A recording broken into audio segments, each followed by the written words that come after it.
Usually crimes are committed quietly and discreetly to hide the atrocities from the public eye. However, some murderers don't seem to care about that. Today's story is about a truly sensational case that caused a great stir throughout the entire city. Kimberly Doman Wenger was born on September 25, 1963, in the small town of Bloomington, Illinois, USA. Cam lived in a large family with 3 other siblings.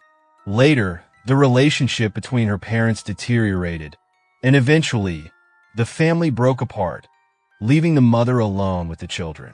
Cam was naturally a beautiful, athletic, and very active girl. In school, she became a cheerleader and was very popular. She regularly attended cheerleader camps and was well-liked by both teachers and students. She had no problems with friends and acquaintances. Cam proved to be very sociable. Due to her beauty, the girl wanted to become an actress. Unfortunately, this story is not about the professional successes of the young beauty, but she did achieve a small success in this area. Cam was part of the cast of the famous film Grandview. The work on it took place in '83 in the city of Pontiac, Illinois. Cam decided to try her luck, and everything worked out. Later, this was one of the happiest moments in Cam's life. At the same time, Kimberly's mother became the owner of a bar. She had long dreamed of opening her own business and used her grandmother's inheritance to buy a place. The daughter got a job with her mother. She thought she could become part of the family business, but unfortunately, these hopes were in vain. Cam and her mother didn't agree, and so she was forced to leave the house. Sometime after, in '85, Cam met a young man named Todd Wenger, and they began dating. The relationship seemed perfect from the start. The woman found a loving and kind young man. Soon, Cam became pregnant and gave birth to a daughter named Kelsey. Then the couple married. After the wedding, the husband changed and became increasingly cruel. With the birth of the child, they ran into financial difficulties, and the situation worsened. Kim managed to handle childcare and housework, but the money wasn't enough. Therefore, she wanted to take on part-time employment, but there were problems with that, and she couldn't find suitable work. The situation at home escalated, and gradually Kimberly concluded that Todd should be separated from her. The beautiful Cam did not go unnoticed by men. Immediately after the divorce, she began dating another man. It was Dale Fostick, but this relationship didn't work out. The new lover admitted that he decided to break up with the young woman as soon as he found out that she was expecting his child. Dale wasn't ready for children and decided simply to disappear. Cam was hit hard by the news because she was sure she wanted to start a family with him. Her friends said that even after the end of their relationship, Cam still felt drawn to Dale. She was worried about the 2 relationships that didn't work out. Against this background, Kimberly seriously considered terminating the pregnancy. After a short deliberation, however, she decided to keep the baby. Thus, Cam's second child was born, a son named Logan.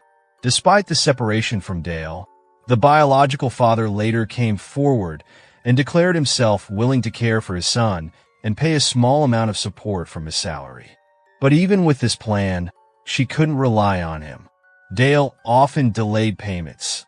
They were inconsistent, and it was clearly not enough to live in peace and raise children. Therefore, the young mother had to work while her friends took care of the children. At this time, Cam worked as a hairdresser. Additionally, she found extra income by working as a nanny and cleaning lady. This stabilized the young family a bit, but she still lived on food stamps and was quite poor. Cam had a difficult relationship with her mother, as the family did not support her. When her son was still very young, Cam met an aspiring pastor named Kurt Simon. As he admitted, both were very poor and barely got by. Nevertheless, the couple developed strong feelings, were happy, and supported each other despite the difficult phase of life. The two were determined to achieve stability and overcome all problems. Kurt was so in love with his partner that he planned to adopt her children. Logan even started calling him Daddy. They seemed to be the perfect couple. They were fun-loving young people who had no idea of the threat looming over them. Around 10:30 p.m. on a Saturday evening of May 22, 1993, the two returned home from a small trip.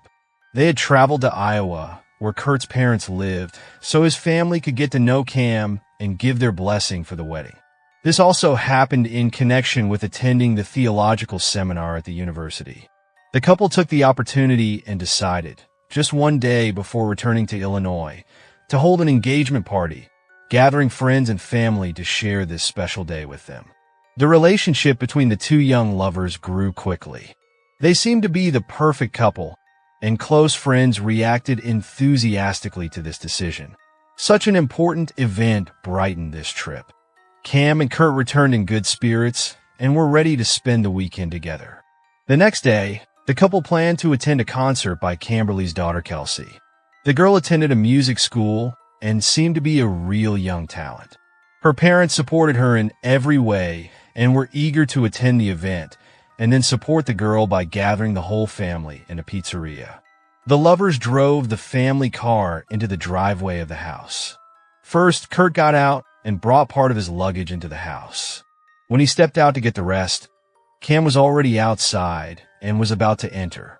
She smiled at her future husband and said that it was a bit warmer here than in Iowa. That was the last sentence she said before she opened the front door of the house. The young woman stepped in, followed by a massive explosion that blew Kurt back with a shockwave. The explosion was so strong that it woke all the neighbors and shattered several windows in the surrounding houses.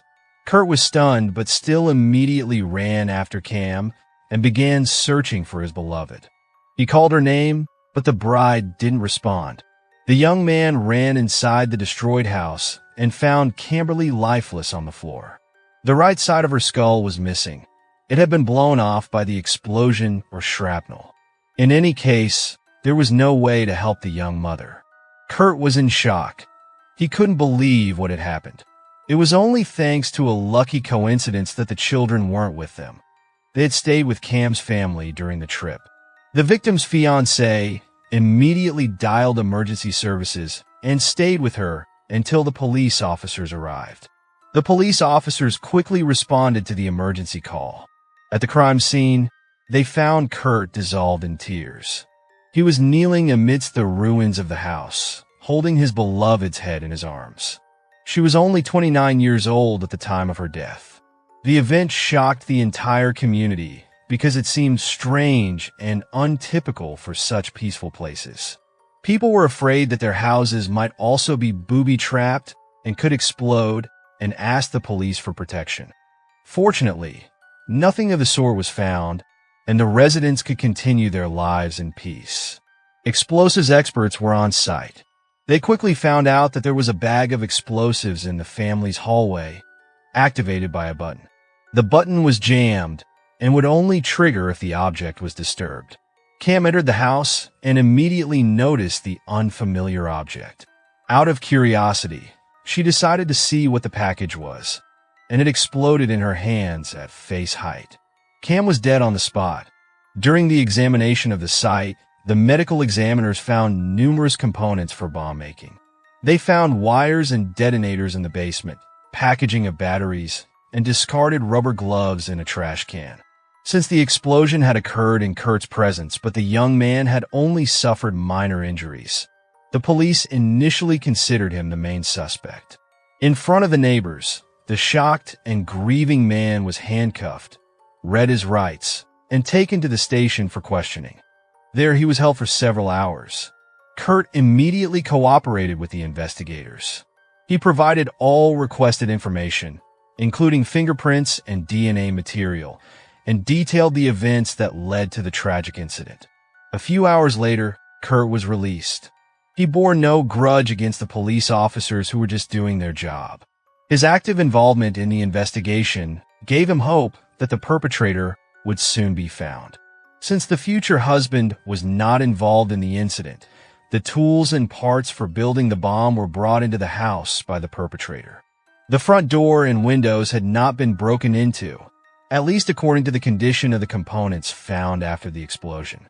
Everything had been destroyed by the shockwave, but the intruder had entered the house without vandalism, allowing him to gain access. Therefore, the police officers were certain that it was a targeted act of revenge against Cam. Obviously, the intruder decided to assemble an explosive device at the crime scene, probably to prevent it from accidentally exploding during transport. It was a strong charge that would have completely destroyed the house and killed the entire family.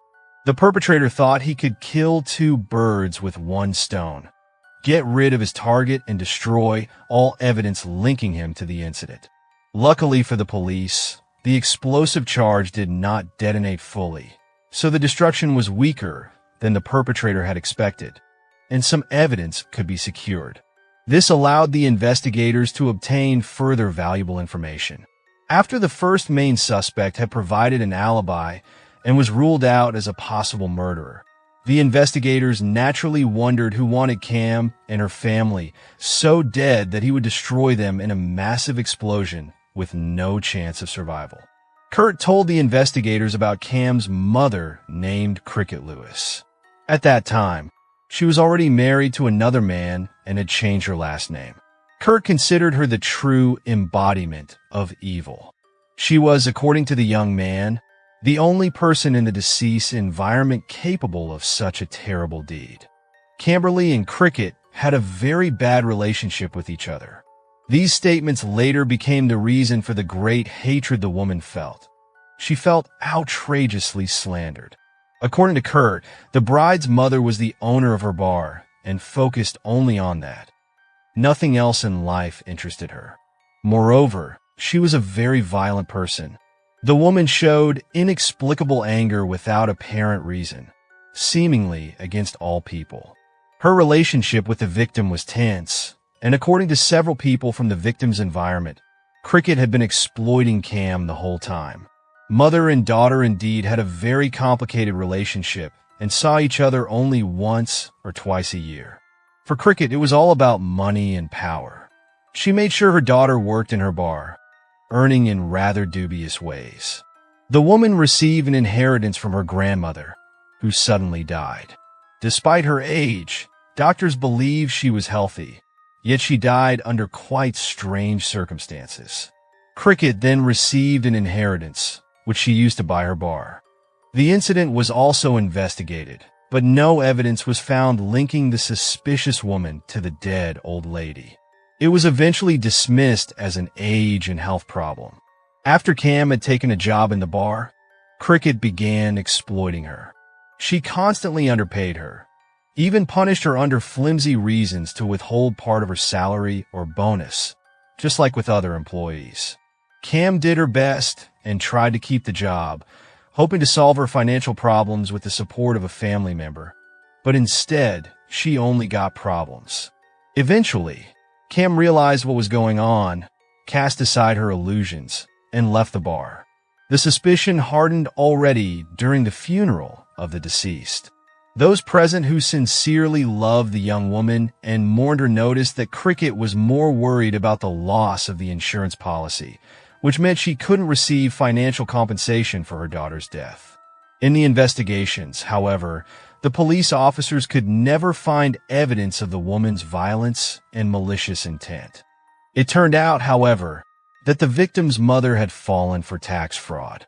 She had underpaid taxes and hadn't filed a tax return, resulting in her business license being revoked. The investigators carefully checked the information and eyewitness accounts. Of course, the mother might have had easy access to her daughter's residence, but there seemed to be no motive for reprisals. Eventually, it was concluded that Cricket simply didn't possess the skills or technical means to build a bomb herself. Moreover, she had a solid alibi, which was verified as true. The investigations were back at the beginning. The next suspect was the ex-husband named Todd Wenger. According to the fiancé, he and Cam had a disagreement over custody of Kelsey. He was the right person to organize and execute the crime. He lived nearby, only 3 kilometers from the couple's house, and worked as an engineer in a company. This suggests that Todd certainly had the necessary skills and technical equipment to build an explosive device. Upon examining the circumstances of Cam and Todd's relationship, however, it was concluded that the two communicated normally and settled minor disagreements through simple dialogue. The man simply had no motive to kill Cam. Additionally, he had a solid alibi, which was also confirmed. The next suspect was Cam's colleague Phil Hartman, against whom she had previously filed a police report. Cam accused him of harassment, whereupon the colleague behaved aggressively and even threatened to take revenge on her. The man admitted that he had tried to enter into a relationship with the beauty, but she found him biased. The colleague was forced to abandon the endeavor. He also had a confirmed alibi, as he had lived far away from Bloomington in recent months and was not in the city at the time of the couple's return. The last on the list of suspects was Logan's father, Dale Fostick. The 31-year-old man lived in the east of the city, in a small house near Cam's house, and worked for Caterpillar. The suspect was an airplane model builder and built true-to-scale working models. Dale was skilled with machines. He could even rebuild a car engine and fit well into the role of the perpetrator. The investigators went to Dale's house with a search warrant. Dale did not object and allowed them to search the house. As it turned out, Dale had special tools for assembling the device, along with Cam's obituary placed on the kitchen table, which looked extremely suspicious. The investigators also found a very large stock of components that could be used to manufacture various explosive devices. Several tools were confiscated from him, the most interesting of which were wire cutters, which were immediately sent for examination. It turned out that the marks from this tool were very similar to those found on the bomb components in Cam's house. It was also found that Dale had receipts from the Walmart store where he had bought ammunition and other materials. The investigators found that these materials were very similar to those used to build the explosive device. After analyzing the explosive residues, the forensic experts found that these were the components used to manufacture the explosive device. The police had very few pieces of evidence from the beginning. Most evidence was destroyed by the explosion. To unmask the murderer, the forensic team had to examine all the found evidence under the microscope. Eventually, advanced techniques like gas chromatography and mass spectrometry were used to obtain direct evidence. One of the experts working with the bomb fragments immediately noticed the special design of the explosive device. 2 holes were drilled into one of the end caps, which could be seen as the perpetrator's signature. In the law enforcement database, there were about 20,000 entries on homemade bombs used in one way or another for murders and other crimes. Among them were only a few such constructions. This could indicate that the murderer used special literature or knowledge not generally available, as well as a high level of technical knowledge and skill and long preparation. The attacker didn't just build the first construction he came across, but analyzed several variants and chose the best for his purposes. Forensic experts examined the remaining fragments of the device step by step. They found traces of tools. At this point, the police already knew that most people on the suspect list were not involved in the massacre, and all efforts were focused on proving Dale Fostick's guilt, in whose house the suspicious items were found. They were stored in a workshop in the basement. The young man was single and lived in his small house on the outskirts of Bloomington. When he realized that his ex-girlfriend was engaged to another man, he might have felt jealousy and wanted to take revenge. This made him one of the few people in the victim's environment who had a real motive for the deed. Besides the design, the forensic team discovered other features. In particular, the perpetrator used 2 different types of gunpowder, which had a greater effect in combination. As it turned out, the mixture could have been significantly less dangerous, but it was these 2 types of gunpowder that amplified the power of the explosion. The effect was so devastating that much of Cam's house was destroyed. This peculiarity could, of course, not be known to an ordinary layperson, which also speaks for the involvement of a trained person in the murder. One of the controversial points of the case was the many testimonies in defense of the accused. Many acquaintances in his environment truly believed that a meek and quiet man like Dale could not have done such a thing. Generally, good people don't come up with such ideas. The police searched for clues of a tendency toward violence or aggression in Dale's life. Before this bloody incident, he was not involved in any violent incidents. He had not come into conflict with the law, had not been arrested for such allegations, and did not suffer from dependencies. According to dozens of people, Dale had even recently shown interest in his child and tried to build a relationship with Cam. Due to the components in the house, however, Dale became the main suspect in this crime. He was arrested for first-degree murder and placed in state prison until a hearing. The first trial was postponed due to insufficient evidence. During the hearing, a juror refused to participate in the proceedings and another juror fell ill, so he could no longer belong to the panel. For this reason, a second hearing round was scheduled. The defense portrayed Dale in every conceivable way as a devoted father, a kind and modest man who is not capable of a cruel and sneaky crime. His role as a caring and loving father was used by the defense to convince the jurors of the defendant's innocence. According to Dale, when he found out about his girlfriend's pregnancy, he was initially against the baby and fatherhood because he was too young. When Cam decided to keep the boy, he turned away from her. Later, however, he recognized his mistake and completely changed his attitude. Therefore, he was willing to accept paternity. So the man decided to restore the relationship with his son and Cam and even hoped to marry her. Dale claimed that it made no sense in his case to kill the woman he loved and with whom he wanted to start a family. Even the mother of the massacre victim, Cricket, was on Dale's side. She was still convinced that Cam's fiancé was the murderer.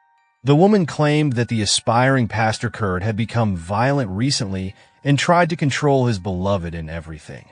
This led to numerous disagreements. However, everyone immediately saw the inconsistencies in her story, as Kim practically didn't communicate with her mother and couldn't know about the situation in her relationship. Cricket justified the accused in every conceivable way. She emphasized that Dale had recently shown signs of attention towards her and tried to gain Cam's trust. He began visiting her frequently to spend time with the child.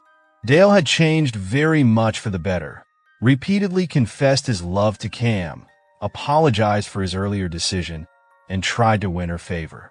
Although the young mother was unyielding and had a relationship with her new boyfriend, she didn't want to part with him. On the contrary, the couple had plans to marry and confirmed this through their engagement. The prosecution insisted that Cam's decision to keep the baby could have ended fatally.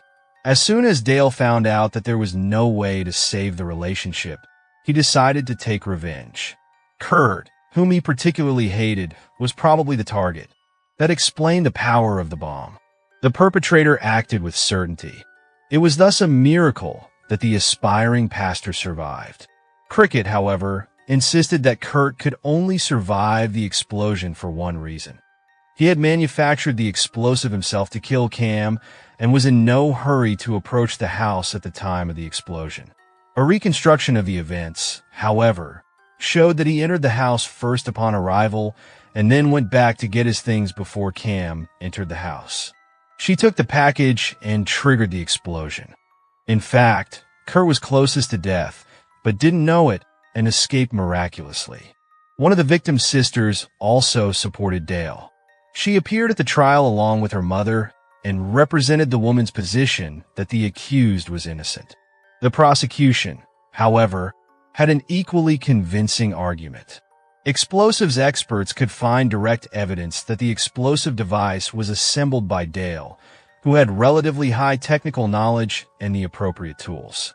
Moreover, they found a large number of spare parts and materials in his house that could be used to manufacture similar devices. It could be proven that they were used to assemble the bomb that cost a young mother her life. It became known that Cam's relationship with Dale had significantly deteriorated after she met a new young man. When the young woman started dating Kurt, the ex showed his displeasure. From that moment on, he began actively interfering in her private life and tried to get closer to her. Love confessions and attempts to win back the ex-girlfriend began. However, Cam was no longer willing to restore the relationship for Dale. This aroused the anger of the accused, which was expressed by his colleagues. According to several men, Dale began saying more and more often shortly before the massacre that he would not support Cam financially. At the same time, he didn't hesitate to express himself and clearly tried to defame the victim's name. Dale was willing to quit his job instead of paying support. Cam, in turn, wanted to receive the child support she was entitled to from the negligent biological father of the boy and wanted to achieve justice through legal means. During this time, Dale began to worry that Cam would take his son away from him and that they would move to her fiancé, to then move to Iowa. To prevent this, Kurt moved into a house near Cam. Some colleagues stated that he behaved as if obsessed with her. Several colleagues of Dale told of his intention to obtain custody of Logan. This was necessary to avoid paying support. For this purpose, he collected evidence to defame Cam in every conceivable way. The child's father believed that in this way, he could strip the mother of parental rights and take his son for himself. Neighbors testified that they had seen Dale before the explosion in front of Cam's house. The victim kept a spare key under the doormat, so Dale had every opportunity to enter her house unhindered. Many described Dale as a meek, modest, even fearful man who simply wasn't capable of brutal murder. He was indeed non-confrontational, and many spoke extremely positively about him. Nevertheless, the prosecution believed that the murderer's character was decisive for the choice of his method to eliminate the victim.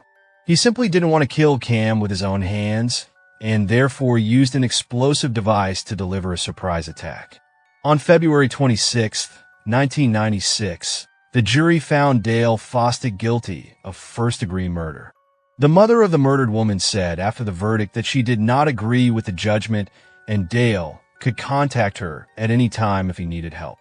The woman held his hand with tears in her eyes, kissed him on the cheek, and considered him a victim of a miscarriage of justice.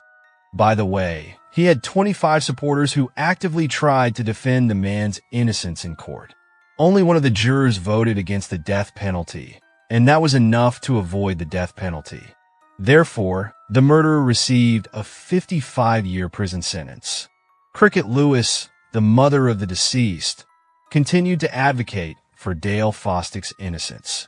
In May 1996, she wrote a letter to the local media confirming that she had financially supported Dale's lawyers. She also noted that her stance had caused great outrage in public. She had been repeatedly criticized for her support of the convicted man. The woman was also annoyed that her daughter's fiancé had labeled her in interviews with reporters as the embodiment of evil. She claimed she mourned her daughter every day and was aware that the true murderer was still at large. In fact, many believe that Cricket wasn't aiming to protect Dale, but to have a better chance at custody of Logan if Dale remained free. She wanted the opportunity to see the child. Cricket died at the age of 65 on December 19, 2003. Her unmarried son-in-law, Kurt Simon, succeeded and became pastor of the First Presbyterian Church of Vandalia, Illinois. He has a wife, and from the marriage came 2 daughters, but after the death of his beloved, he never had custody of her children. Cam Wenger's children were also successful and had good careers. Immediately after their mother's death, Kelsey moved in with her father, Todd Wenger. Later, she became a supervisor with the Salvation Army and worked in homeless shelters. Her father, Todd, died at the age of 52 on November 27, 2003. Logan was raised by Beverly and Sylvester Fostick, the parents of the biological father. Dale was imprisoned and died a natural death at the age of 48. This happened in 2010. According to the coroner's report, he died of a sudden illness. Logan graduated, joined the Bloomington Police Department, started a family, and has a child. Thank you for watching, and take care of yourselves.